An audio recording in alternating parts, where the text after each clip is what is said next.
Hello everyone, welcome to I Plus Training Solutions.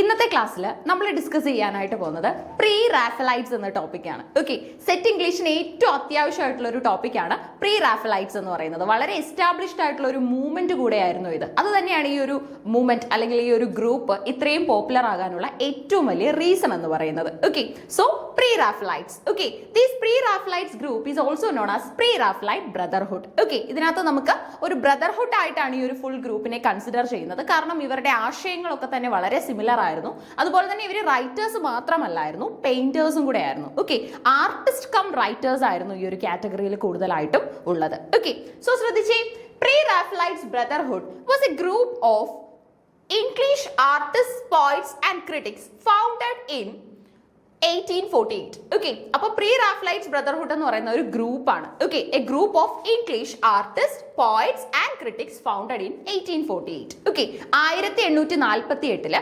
കലാകാരന്മാരുടെ ഒരു കൂട്ടായ്മ ഉണ്ടാക്കി. അതിന്റെ പേരായിരുന്നു പ്രീ റാഫലൈറ്റ്സ് എന്ന് പറയുന്നത്. അതിനകത്ത് പോയിറ്റ്സ് ഉണ്ടായിരുന്നു, ദാറ്റ് മീൻസ് റൈറ്റർ കാറ്റഗറിയിൽ വരുന്ന ആൾക്കാരുണ്ടായിരുന്നു. അതുപോലെ തന്നെ ക്രിറ്റിക്സ് ഉണ്ടായിരുന്നു, പെയിന്റേഴ്സ് അല്ലെങ്കിൽ ആർട്ടിസ്റ്റുകൾ ഉണ്ടായിരുന്നു. ഓക്കെ, അപ്പൊ ഇവരുടെ വർക്ക്സിന്റെ പ്രത്യേകത എന്ന് പറയുന്നതും അതിനകത്തിൽ നമുക്കൊരു പെയിന്റിംഗ് ടെക്സ്ചർ കിട്ടുമായിരുന്നു. ലൈക്ക് ഇപ്പൊ പോം ആണെങ്കിൽ പോലും അതിനകത്തിലും പെയിന്റിങ്സ് ഇൻക്ലൂഡ് ചെയ്യുന്നു, അല്ലെങ്കിൽ പോയറ്റിക് ആയിട്ടുള്ള രീതിയിലും ഫ്ലവറിംഗ് ലാംഗ്വേജ് ഒക്കെ തന്നെ യൂസ് ചെയ്യുന്ന പ്രോസസ്സുകൾ ഇവര് അഡോപ്റ്റ് ചെയ്തിട്ടുണ്ടായിരുന്നു. Okay, they aimed to reform the art by rejecting the royal academic style which they felt had become stale and artificial, particularly influenced by Raphael and the Renaissance. Okay, Renaissance ന്റെ അർത്ഥം തന്നെ നമുക്കറിയാം, rebirth, നവോത്ഥാനം എന്നൊക്കെ നമ്മൾ പറയും അല്ലെ. ഒരു റീബർത്ത്, പുതിയ ചേഞ്ചസ് ആണ് നമ്മൾ അവിടെ വെൽക്കം ചെയ്യുന്നത്. ഓക്കെ, അപ്പൊ നമ്മുടെ റോയൽ അക്കാഡമിയുടെ വളരെ അക്കാഡമിക് ആയിട്ടുള്ള റൈറ്റിംഗ്സിനെ ഇവർ റിജക്ട് ചെയ്യുന്നുണ്ട്. അതായത് ഇപ്പം സാഹിത്യം എന്ന് പറയുമ്പോൾ എപ്പോഴും നമുക്ക് ലോജിക്കൽ ആയിട്ടുള്ള അല്ലെങ്കിൽ വളരെയധികം അക്കാഡമിക് ആയിട്ടുള്ള പേർപ്പസുകൾ മാത്രം മീറ്റ് ചെയ്യാനായിട്ട് പറ്റില്ല.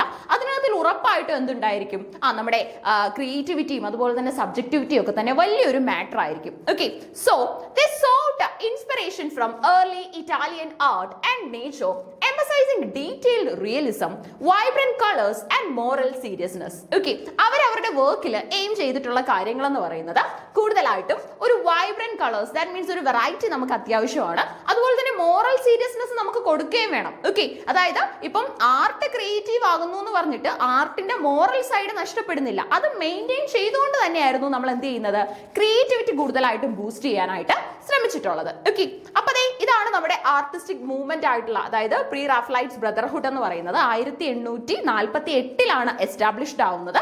അതിനകത്തിലുള്ള മെയിൻ മെമ്പേഴ്സ് എന്ന് പറയുന്നത് ഇംഗ്ലീഷ് ആർട്ടിസ്റ്റുകളും പോയിറ്റ്സും അതുപോലെ തന്നെ ക്രിറ്റിക്സും ഒക്കെ ആയിരുന്നു. ഓക്കെ, ഇനി അതുപോലെ തന്നെ നമ്മുടെ ഡാന്റേ ഗബ്രിയൽ റോസേറ്റി, ക്രിസ്റ്റീന റോസേറ്റി, ഇവരൊക്കെയായിരുന്നു ഇതിന്റെ ഫൗണ്ടിങ് മെമ്പേഴ്സ് ആയിട്ടുള്ളത്. Founding and members. The Brotherhood was founded by William Holman Hunt, John Everett Millais and Dante Gabriel Rossetti. Okay, അപ്പൊ ഈ ഗ്രൂപ്പിന് 3 ലീഡേഴ്സ് ഉണ്ടായിരുന്നു. അവരുടെ പേര് ചോദിച്ചു കഴിഞ്ഞാൽ വില്യം ഹോൾമാൻ ഹണ്ടും ജോൺ എവററ്റ് മിലിയേസും അതുപോലെ തന്നെ നമ്മുടെ ഡാന്റേ ഗബ്രിയൽ റോസേറ്റിയുമായിരുന്നു. ഈ റോസേറ്റിയുടെ സഹോദരി ആയിട്ടുള്ള ക്രിസ്റ്റീന റോസേറ്റിയും ഇതിന്റെ മെമ്പർ ആയിരുന്നു. ഓക്കെ, അപ്പൊ നമുക്ക് ചോദ്യം വരുന്നത് ഇങ്ങനെയായിരിക്കും, who among the following is not a founding member of pre Raphaelites brotherhood. അതിനകത്തിൽ ഇവരുടെ 3 പേരുണ്ടാവും. ഓക്കെ, അതുപോലെ തന്നെ ഈ ഒരു കൂട്ടത്തിൽ പെടാത്ത ഒരാളുടെ പേരും ഉണ്ടായിരിക്കും. അപ്പൊ ആ ഒരു വ്യക്തിയെ എലിമിനേറ്റ് ചെയ്യാന്നുള്ളതാണ് ആ ഒരു ക്വസ്റ്റ്യനിലൂടെ ക്വസ്റ്റ്യൻ ഇടുന്ന ആള് എയിം ചെയ്യുന്നത്. Okay, other notable members include James Collinson, F.G. Stephen, Thomas Woolner and also William Michael Rossetti. Okay, ഇവരൊക്കെയായിരുന്നു ഏറ്റവും കൂടുതൽ ഇതിനകത്തിൽ ആക്റ്റീവ് ആയിട്ടുള്ളത്. അപ്പൊ ഇവർ മെയിൻ ആയിട്ട് എയിം ചെയ്യുന്നത് എന്താണ്, rejection of the academy. The pre-Raphaelites opposed the Royal Academy's focus on idealized forms and conventional compositions, believing it stifled artistic innovation and sincerity. Okay, അപ്പൊ നോക്കിക്കേ, നമുക്ക് പഴയ റോയൽ അക്കാഡമിയുടെ പല പഴയകാല ട്രഡീഷണൽ ആയിട്ടുള്ള റൂൾസും റെഗുലേഷൻസും ബ്രേക്ക് ചെയ്യണം. എന്നിട്ട് അതിനകത്തിൽ എന്ത് ആഡ് ചെയ്യണം, ക്രിയേറ്റീവ് ആയിട്ടുള്ള പുതിയ കുറേ കാര്യങ്ങൾ ആഡ് ചെയ്യണം. ലിറ്ററേച്ചറിനെ ഫ്രീ ആക്കണം. Literature should be A free bird എന്നുള്ളതാണ് ഇവരുടെ ഏറ്റവും വലിയ മോട്ടോ എന്ന് പറയുന്നത്. പിന്നെ അതുപോലെ തന്നെ ബാക്ക് ടു നേച്ചർ അടക്കമുള്ള സ്ലോഗൻസ്, നാച്ചുറലിസ്റ്റുകളൊക്കെ കൊണ്ടുവന്നിട്ടുള്ള സ്ലോഗൻസ് ബൂസ്റ്റ് ചെയ്യാനും ഇവർ ശ്രമിച്ചിട്ടുണ്ട്. പിന്നെ influenced by early Italian art ആയിരുന്നു ഇവരുടെ മുന്നിലുള്ള ഏറ്റവും നല്ല മോഡൽ എന്ന് പറയുന്നത്. They had made the art of the 14th and 15th centuries, particularly its detailed realism, vibrant colors and focus on nature before Raphael's rise to prominence. Okay, അപ്പോൾ പിന്നീട് ശ്രമിക്കുന്നത് അതായത് 14-15 സെഞ്ചുറികളിലുള്ള നമ്മുടെ ഇറ്റാലിയൻ ആർട്ടിനെ നല്ല രീതിയിൽ പഠിച്ച് മനസ്സിലാക്കി അത് നമ്മുടെ ക്രിയേറ്റീവ് സ്പേസിലേക്ക് ഇംഗ്ലീഷ് ലിറ്ററേച്ചറിന്റെ പ്ലാറ്റ്ഫോമിലേക്ക് കൊണ്ടുവരാനുള്ള ഒരു ദൗത്യം കൂടെ ഇവർക്ക് ഉണ്ടായിരുന്നു. ഇനി ശ്രദ്ധിച്ചേ, emphasis on realism and detail. Pre-Raphaelite paintings are characterized by meticulous detail, sharp focus and commitment to depicting the natural world with accuracy. Okay, our natural world is a beautiful asset given to us by the God, right? അപ്പോൾ അതുകൊണ്ട് തന്നെ നമുക്കത് കൂടുതലായിട്ടും വളരെ transparent ആയിട്ട് accurate ആയിട്ട് റീഡേഴ്സിന്റെ അടുത്ത് എത്തിക്കണം. അത്രയും സിൻസിയർ ആയിട്ടുള്ള എഫേർട്ട് നമ്മൾ കൊടുക്കണം എന്ന് ഇവര് എയിം ചെയ്തിട്ടുണ്ടായിരുന്നു. അതുപോലെ തന്നെ മോറൽ സീരിയസ്നെസ്സും സിംബൽസും കൊണ്ടുവരുന്നുണ്ട്. Okay, the brotherhood sought to infuse their art with moral and spiritual meanings, often using symbolism to convey deeper messages, particularly in their literary and religious subjects. Okay, അതായത് pre റാഫലൈറ്റ്സിന്റെ members Christian തീംസും use ചെയ്യുന്നുണ്ടായിരുന്നു. അപ്പൊ അവർ അതിനകത്ത് moral മെസ്സേജുകളൊക്കെ convey ചെയ്ത് വളരെ elaborate ആയിട്ട് നമ്മുടെ English ലിറ്ററേച്ചറിനെ boost ചെയ്യാനായിട്ട് ശ്രമിച്ചിട്ടുണ്ട്.